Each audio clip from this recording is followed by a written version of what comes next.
ശ്രീ വസന്ത് തെങ്ങുംപള്ളി ഇവിടെ സൂചിപ്പിച്ചുവല്ലോ, ശ്രീ സമ്പത്ത് തന്നെ സൂചിപ്പിച്ചു, രണ്ടുപേരും വിചാരിച്ചതുപോലെ ഉള്ള കാര്യങ്ങൾ നടന്നിട്ടില്ല. അത് വഴിക്കടവിന്റെ കാര്യം ഒക്കെ ചൂണ്ടിക്കാട്ടിയാണ് അദ്ദേഹം പറയുന്നത്. കാരണം അവിടെ നിങ്ങൾ ഒരു 3000 വോട്ടെങ്കിലും പിടിക്കും എന്ന പ്രതീക്ഷയുണ്ടായിരുന്നു. പക്ഷേ ആ വോട്ട് വിഹിതം ആദ്യം ഉണ്ടായില്ല. ആ സമയത്ത് മാധ്യമങ്ങൾ നടത്തിയ നിരീക്ഷണങ്ങൾ ഒക്കെയാണ് അദ്ദേഹം ചൂണ്ടിക്കാട്ടിയത്. തീർച്ചയായും ഞാൻ നിലമ്പൂർ മണ്ഡലത്തിൽ വന്നിട്ടുള്ള ഒരാളാണ്. അവിടുത്തെ പ്രചരണ രംഗം നേതാക്കളോടും പ്രവർത്തകരോടും നിലമ്പൂരുകാരോടും കോൺഗ്രസ് അനുഭാവികളോടും ഒക്കെ സംസാരിച്ചു. അപ്പോൾ ഒരു 10000 വോട്ടൊക്കെ ആണെങ്കിൽ ഞങ്ങളൊരു വിജയമായി പോലും കാണുന്നില്ല എന്ന് പറഞ്ഞ സാധാരണക്കാരായ പ്രവർത്തകരും അനുഭാവികളും ഒക്കെ ഉണ്ട്. കാരണം അതിലും വലിയ വിജയം എന്നത് അവർ കാത്തിരിക്കുകയായിരുന്നു, പ്രതീക്ഷിക്കുകയായിരുന്നു. അവിടെ നിങ്ങൾ പ്രതീക്ഷിച്ച ഒരു തരത്തിലുള്ള ഒരു വിജയത്തിലേക്ക് എത്തിയില്ല. ഇപ്പോൾ അഭിമാനിക്കാവുന്ന തരത്തിലുള്ള ഒരു സാഹചര്യം ഉണ്ട് എങ്കിൽ പോലും നിങ്ങൾ പ്രതീക്ഷിച്ചിരുന്നത്, ഷൗക്കത്തിനോട് പോലും ചോദിക്കുമ്പോൾ പറയുന്നത് വെറും വിജയമാവില്ല, ഫുൾ A+ മേടിക്കുന്ന വിദ്യാർത്ഥിയായിരിക്കും എന്നതാണ് ഷൗക്കത്ത് പോലും മാധ്യമങ്ങളോട് പ്രതികരിച്ചത്. അപ്പോൾ ആ പ്രതീക്ഷിച്ച വിജയത്തിലേക്ക് എത്തിയില്ല എന്നതൊരു വസ്തുതയല്ലേ? അങ്ങ് കുറച്ച് സമയം എനിക്ക് നൽകണം. ഒന്ന്, അങ്ങയുടെ വിലയിരുത്തൽ തെറ്റാണ്. കാരണം അവിടെ anti Pinarayi, anti incumbency, anti government vote എന്ന് പറയുന്നത് ഷൗക്കത്ത് പിടിച്ച 11000 ലീഡ് മാത്രമല്ല, അവിടെ അൻവർ പിടിച്ച ഏതാണ്ട് 20,000 ലീഡ് കൂടി ചേർത്ത് വേണം വായിക്കാൻ. ഒരു പൊളിറ്റിക്കൽ വിദ്യാർത്ഥി എന്ന നിലയിലാണ് ഞാൻ ഇത് പറയുന്നത്. അൻവറിന്റെ വോട്ടിന്റെ കാര്യം പറയാൻ ഞാൻ അൻവറിന്റെ പ്രതിനിധിയെ വിളിച്ചിട്ടുണ്ട്. അവർ പറഞ്ഞോട്ടെ ശ്രീ വസന്ത് തെങ്ങുംപള്ളി, അൻവർ അവിടെ മത്സരിച്ചത് പിണറായിസത്തിനെതിരെയും സതീശനിസത്തിനെതിരെയുമായിരുന്നു. അപ്പോൾ ആരാണ് അൻവറിന് വോട്ട് ചെയ്തത് എന്നത് പ്രത്യേകം കണ്ടുപിടിക്കപ്പെട്ടിട്ടൊന്നുമില്ലല്ലോ. അതുകൊണ്ട് താങ്കളുടെ ഭാഗം പറഞ്ഞോളൂ. രേണു, അങ്ങിങ്ങനെ എടുത്തു ചാടിയ ഉത്തരം മനസ്സിലാവില്ല. അതുകൊണ്ടാണ് ഞാൻ പറഞ്ഞത് കുറച്ച് സമയം തരും എന്ന്. കഴിഞ്ഞ തെരഞ്ഞെടുപ്പിനേക്കാൾ 14,526 വോട്ടാണ് LDF കുറയുന്നത്. ഞങ്ങൾക്ക് കുറഞ്ഞത് ഏതാണ്ട് 700-ൽ പരം വോട്ടുകൾ മാത്രമാണ്. അത് കുറയുകയല്ല ചെയ്യുന്നത്. സ്വാഭാവികമായ ലീഡ് നിലയിൽ ഞങ്ങൾ 2700 വോട്ടിന് LDF ജയിച്ചിരുന്നിടത്ത് നിന്ന് 11,000 വോട്ടിന് ഞങ്ങൾ ജയിക്കുകയാണ് ചെയ്യുന്നത്.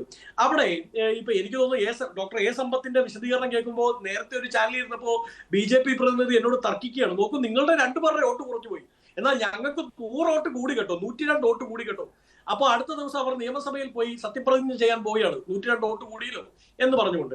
നോക്കൂ, അവിടുത്തെ ജനവികാരം ഏതാണ്ട് ടോട്ടൽ 30,000 വോട്ടിന്റെ ഒരു ആന്റി ഇൻകൺവെൻസി ഫാക്ടർ അവിടെ വ്യക്തമായിട്ടുണ്ട്. ഞാനതാണ് പറഞ്ഞത്. ആസ് എ പൊളിറ്റിക്കൽ സ്റ്റുഡന്റ് അതാണ് എന്റെ ഈ സ്റ്റേറ്റ്മെന്റിന്റെ പ്രത്യേകത. ഇനി ഞങ്ങളെ സംബന്ധിച്ച് നോക്കുകയാണെങ്കിൽ, ഞങ്ങൾ ഇപ്പോ ഡോക്ടർ സമ്പത്ത് അടക്കമുള്ളവർ പറയുന്നത് കഴിഞ്ഞ 2 ടേമും അവിടെ ഏതോ അപ്രത്യക്ഷനായ സ്വർഗത്തിൽ നിന്ന് പെട്ടെന്ന് പൊട്ടി താഴേക്ക് വീണ ആരോ ഒരാൾ വന്ന് ജയിച്ചു പോയി, ഞങ്ങൾക്ക് യാതൊരു പങ്കുമില്ല കേട്ടോ എന്നാണ്. അങ്ങനെയല്ല ഡോക്ടർ സമ്പത്ത്. അങ്ങടങ്ങുന്ന LDF പരിണിതപ്രജ്ഞരായ നേതൃത്വം അവിടെ വന്ന് ശ്രീ പിണറായി വിജയൻ അടക്കം കൈ ഉയർത്തി പിടിച്ച് LDF കൺവെൻഷൻ ഉദ്ഘാടനം ചെയ്ത് നിങ്ങൾ മത്സരിപ്പിച്ച് ജയിപ്പിച്ച ആളാണ് PV അൻവർ. നിങ്ങളുടെ LDF യോഗത്തിൽ കസേര വലിച്ചിട്ടിരിക്കാൻ അധികാരമുണ്ടായിരുന്ന ആളാണ് PV അൻവർ. നിങ്ങളുടെ സോഷ്യൽ മീഡിയ PR എക്സസൈസിന്റെ കുന്തമുനയായിരുന്നു PV അൻവർ. അപ്പോൾ നിങ്ങളുടെ തന്നെ MLA ആയിരുന്നു PV അൻവർ. ഇനി അല്ലാന്ന് പറയണ്ട, ഇത് ഞങ്ങളുടെ കുഞ്ഞല്ലേ എന്ന് പറയരുത്. അതുകൊണ്ട് 11,000 വോട്ട്, ഏതാണ്ട് 12,000 വോട്ടിന് 2016-ലും പിന്നീട് 2,700 വോട്ടിന് 2021-ലും അൻവറിന് ജയിക്കാനായത് നിങ്ങളുടെ സഹകരണത്തോടു കൂടിയാണ്, നിങ്ങളുടെ സ്ഥാനാർത്ഥിയായാണ്. അത് നിങ്ങൾ അംഗീകരിക്കാതിരിക്കണം. അതിന് മുമ്പ് അദ്ദേഹം മറ്റൊരിടത്ത് പോയി മത്സരിച്ചു. CPI സ്ഥാനാർത്ഥി നിൽക്കുമ്പോൾ തന്നെ നിങ്ങൾ വിമതനായി മത്സരിപ്പിച്ച് CPI സ്ഥാനാർത്ഥിയെ 4ാം സ്ഥാനത്താക്കി. അത് നിങ്ങൾ വേണമെങ്കിൽ പറഞ്ഞേക്കൂ, ഞങ്ങളുടെ സ്ഥാനാർത്ഥി അല്ലത്. പക്ഷെ ഈ രണ്ട് തെരഞ്ഞെടുപ്പിൽ അൻവർ മത്സരിച്ചത് നിങ്ങളുടെ സ്ഥാനാർത്ഥിയായാണ്. നോക്കൂ, ഞങ്ങളെ സംബന്ധിച്ച് ഞങ്ങൾ കഴിഞ്ഞ ടൈം അൻവറിനുണ്ടായിരുന്ന 2,700 വോട്ടിന്റെ 4 ഇരട്ടി ഭൂരിപക്ഷം തിരിച്ചു പിടിച്ചുകൊണ്ടാണ് ഞങ്ങൾ ജയിക്കുന്നത്. ഇനി ഒരു പാറ്റേൺ ഉണ്ടല്ലോ, ഒരു നരേഷൻ ഉണ്ടല്ലോ, ഒരു പൊളിറ്റിക്കൽ നരേഷൻ. അത് ഡോക്ടർ സമ്പത്തിന് മനസ്സിലാവാഞ്ഞിട്ടല്ല. നോക്കൂ, കഴിഞ്ഞ ഉപതെരഞ്ഞെടുപ്പുകൾ എടുത്തു നോക്കട്ടെ. എന്താ കഴിഞ്ഞ ഉപതെരഞ്ഞെടുപ്പുകൾ നൽകുന്ന പാഠം? ഞങ്ങൾ പുതുപ്പള്ളിയിൽ ജയിക്കുന്നത് 4 ഇരട്ടി വോട്ടിനാണ്. ഉമ്മൻചാണ്ടി ജയിച്ച ഭൂരിപക്ഷത്തിന് 4 ഇരട്ടി വോട്ടിൽ. തൃക്കാക്കരയിൽ ഞങ്ങൾ ജയിക്കുന്നത് PT തോമസിന് ഉണ്ടായിരുന്നതിനേക്കാൾ 5 ഇരട്ടി വോട്ട് പിടിച്ചുകൊണ്ടാണ്. ഞങ്ങൾ പാലക്കാട് ജയിക്കുന്നത് 6 ഇരട്ടി വോട്ടും കംഫർട്ടബിൾ മജോറിറ്റിയുമാണ്. എന്നാൽ നിങ്ങൾ ചേലക്കരയിൽ ജയിക്കുന്നതോ 40,000-ൽ കുറഞ്ഞുള്ള ഭൂരിപക്ഷത്തിൽ ജയിച്ചിട്ടില്ലാത്തൊരു മണ്ഡലത്തിൽ നിങ്ങളെ 4-1 ഭൂരിപക്ഷത്തിൽ പിടിച്ചു കെട്ടാൻ UDF സാധിച്ചു. ഇപ്പോൾ നിങ്ങളുടെ സിറ്റിംഗ് മണ്ഡലം 11,000 വോട്ടിൽ പരം ലീഡിൽ തിരിച്ചു പിടിക്കാനും സാധിച്ചിരിക്കുന്നു.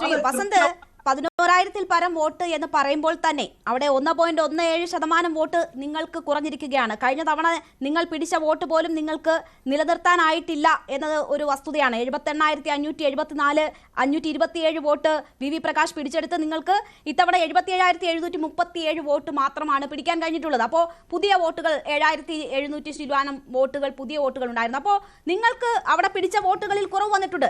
നമുക്കറിയാം കഴിഞ്ഞ ലോക്സഭാ തെരഞ്ഞെടുപ്പിൽ നിലമ്പൂർ മണ്ഡലത്തിൽ എത്രയാണ് വോട്ട് വിഹിതം കിട്ടിയത് എന്ന സാഹചര്യം ഒക്കെ നമുക്ക് മുന്നിലുണ്ട്. അവിടെയാണ് PV അൻവർ 20,000 വോട്ട് പിടിച്ച ഒരു സാഹചര്യം കൂടി നോക്കിയാൽ PV അൻവർ ഇടതുപക്ഷത്തിനൊപ്പം നിൽക്കുമ്പോൾ PV അൻവറിന്റേതായ വോട്ടുകൾ കൊണ്ടുവന്നിരുന്നു. അത് UDF-ൽ നിന്ന് കോൺഗ്രസിൽ നിന്ന് എടുത്ത വോട്ടുകളാണ്. PV അൻവർ പിടിച്ച സ്വന്തം നിലയ്ക്ക് പിടിച്ച വോട്ടുകളാണ്. അങ്ങനെയാണ് LDF വിജയം കഴിഞ്ഞ 2 തവണയും അവിടെ സാധ്യമായിട്ടുള്ളത്. ഇത്തവണയും PV അൻവറിന്റെ വോട്ടുണ്ട് എങ്കിൽ നിങ്ങൾക്ക് ഈ വിജയം അന്യമാണ്. അല്ലല്ലോ. കാര്യം എന്താണ്? ഇത് ഒരു ത്രികോണ മത്സരം ഇതുവരെ നിലമ്പൂരിൽ ഉണ്ടായിട്ടില്ല. BJP അവിടെ അപ്രസക്തമായ ഒരു പാർട്ടിയാണ്. ഇത്തവണ അവർക്ക് 102 വോട്ട് കൂടി എന്ന് പറഞ്ഞുകൊണ്ട് അവർ നെഗളിക്കുന്നുണ്ട്, നല്ല കാര്യം. പക്ഷേ അവിടെ ത്രികോണ മത്സരം ഉണ്ടായത് ഇത്തവണയാണ്. അങ്ങനെ ത്രികോണ മത്സരം ഉണ്ടാകുമ്പോൾ 2 മുന്നണികൾക്കും നഷ്ടമുണ്ടാകും. ഇത് ഡോക്ടർ സമ്പത്ത് സമ്മതിക്കുമെന്നാണ് ഞാൻ പ്രതീക്ഷിക്കുന്നത്. 2 മുന്നണികൾക്കും ത്രികോണ മത്സരത്തിലേക്ക് പോകുമ്പോൾ അവിടെ സ്വാഭാവികമായ നഷ്ടമുണ്ടാകും. ഞങ്ങൾക്കുണ്ടായത് 702 വോട്ടിന്റെ നഷ്ടമാണ്.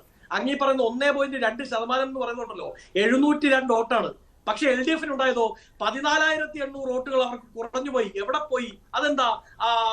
ഞങ്ങളുടെ വോട്ട് മുഴുവൻ ഞങ്ങൾ LDF-ന്റെ വോട്ട്. അതല്ലേ ശ്രീ വസന്ത് ഞാൻ പറഞ്ഞത്, 19,000-ൽ-അധികം വോട്ട് PV അൻവർ പിടിക്കുന്നു. 19,760 വോട്ട് PV അൻവർ പിടിച്ചിട്ടുണ്ട്.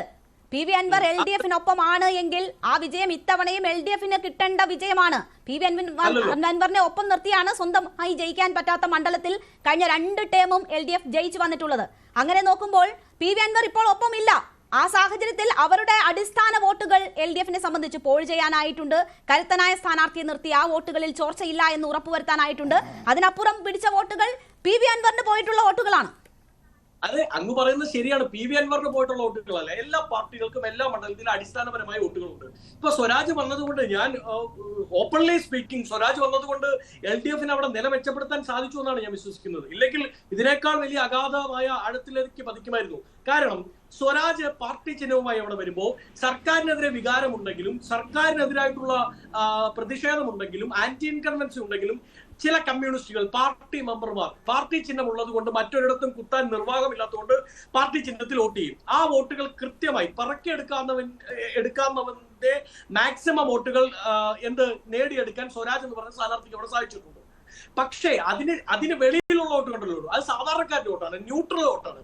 ആ ന്യൂട്രൽ വോട്ട് ആര്യാടനിലേക്കും പോയി, PV അൻവറിലേക്കും പോയി. അതായത് കഴിഞ്ഞ തവണ സർക്കാരിന് അനുകൂലമായി അവിടെ പോൾ ചെയ്യപ്പെട്ട ന്യൂട്രൽ വോട്ടുകൾ, സാധാരണക്കാരുടെ വോട്ടുകൾ, പാർട്ടി മെമ്പർ അല്ലാത്തവരുടെ വോട്ടുകൾ ഇത്തവണ സർക്കാരിന് എതിരായി വന്നു എന്ന് പറയുമ്പോൾ ആന്റി ഇൻകൺവെൻസി ഉണ്ടായില്ലേ. ഇനി ഒരു കാര്യം കൂടെ, ഒറ്റ കാര്യം കൂടെ, രേണുവും ഇപ്പൊ ആരുടെയും വിശദീകരണം അവിടെ നിൽക്കട്ടെ.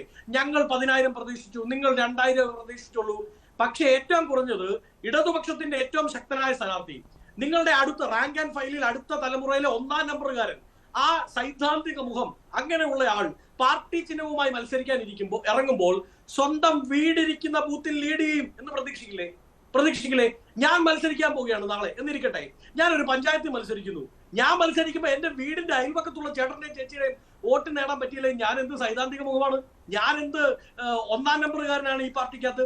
അപ്പോ രാഹുൽ ഗാന്ധിക്ക് ഇവിടെ വന്ന് മത്സരിക്കേണ്ടുന്ന കാര്യം ചൂണ്ടിക്കാട്ടിയാണ് M സ്വരാജ് ഇന്ന് അതിന് മറുപടി പറഞ്ഞതെന്ന് താങ്കൾ കേട്ടിട്ടുണ്ടാകുമല്ലോ. എന്തുകൊണ്ടാണ് വയനാട് വരെ രാഹുലിന് എത്തേണ്ടി വന്നതെന്നത്. ഞാൻ ഒന്ന് ഇടപെടുകയാണ് ശ്രീ വസന്ത്, ഞാൻ താങ്കളിലേക്ക് തിരിച്ചെത്താം. ശ്രീ VS മനോജ് കുമാർ കൂടി നമുക്കൊപ്പം ചേരുകയാണ്, TMC പ്രതിനിധി. ശ്രീ VS മനോജ് കുമാർ, ഈ തെരഞ്ഞെടുപ്പ് കഴിഞ്ഞത്